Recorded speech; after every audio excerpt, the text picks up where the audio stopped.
Okay కాకా నమస్తేనే. నమస్తే. ఏం పేరే? గోపాల్. భూపాల్. గోపాల్. గోపాల్ గోపాల్ ఏం చేస్తుంటావు నువ్వు? మేకల కాడికి పోతా. మేకలు కాడికి పోతావు. ఎన్ని ఉన్నాయి మేకలు? 20. 20 ఉన్నాయి. అంటే అమ్మితే ఎంత వస్తుంది? అంతే అదే మధ్యలో చచ్చిపోతుంది, కూలి వెళ్తుంది అనుకో. ఏమైనా పొలం ఉందా? పొలం ఉంది, జర అంత ఉంది. ఎట్లుంది వ్యవసాయం రంగం? ఎట్లుంది? అన్నీ ఎండిపోయాయి. వరిసేను పూర ఏం లేకుండా ఎండాకాలం వచ్చేసింది, పూర ఎండిపోయాయి. బోర్ నీళ్ళు కొడతలేవు, ఏం కొడతలేవు. ఏ ఊరు మీది? మాది రంగంపల్లి. రంగంపల్లి పరిగి కిందికి వస్తుంది. పరి కిందికే. మరి ఇప్పుడు మొన్న ఓట్లు వచ్చినాయి కదా, ఎమ్మెల్యే ఓట్లు, ఎవరికి వేసిన ఓటు? గుర్తుకే. కాంగ్రెస్ కి. ఎందుకు కాంగ్రెస్ కి? కాంగ్రెస్ కి అవి ఎప్పటికీ వచ్చింది, మాకు ఇల్లు ఇచ్చింది, అన్ని ఇచ్చింది, ఎడ్లు ఇచ్చింది. ఇప్పుడు మధ్యలో వచ్చి ఏమన్నా ఒకటే అన్న ఇల్లు ఇచ్చిడాడు, ఏమి ఇయ్యలే. ఇస్తా అని చెప్పి బుండకాయ కొట్టిండాడు. వచ్చినాయి. ఇప్పుడు మళ్ళీ ఎంపీ ఎలక్షన్స్ వస్తున్నాయి, ఏది పార్లమెంట్ ఎలక్షన్స్. సో మరి ఇక్కడ చేవేళ్ళ నుండి చూసుకుంటే ఇటు కాంగ్రెస్ నుండి రంజిత్ రెడ్డి పోటీ చేస్తాడు, టీఆర్ఎస్ నుండి జ్ఞానేశ్వర్, బీజేపీ నుండి కూడా నిలబడుతుంది ఇక్కడ ఒక క్యాండిడేట్. సో మరి ఎట్లా మరి ఈసారి ఎవరు గెలవచ్చు ఇక్కడ? ఏమో చూద్దాం.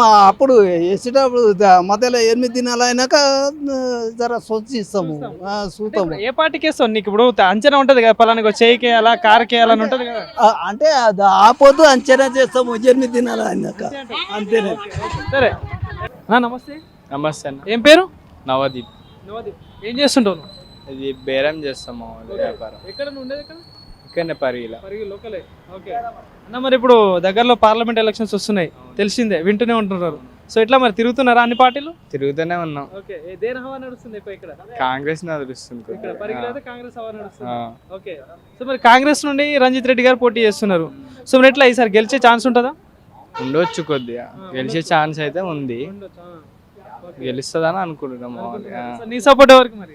కాంగ్రెస్ అదే కాబట్టి. కానీ మరి ఈయన ఇదివరకు కూడా ఎంపీగా ఉన్నాడు కదా, ఇది రంజిత్ రెడ్డి గారు 5 సంవత్సరాలు ఎంపీగా పనిచేస్తున్నారు. సో మరి ఏమైనా పనులు చేస్తాడా?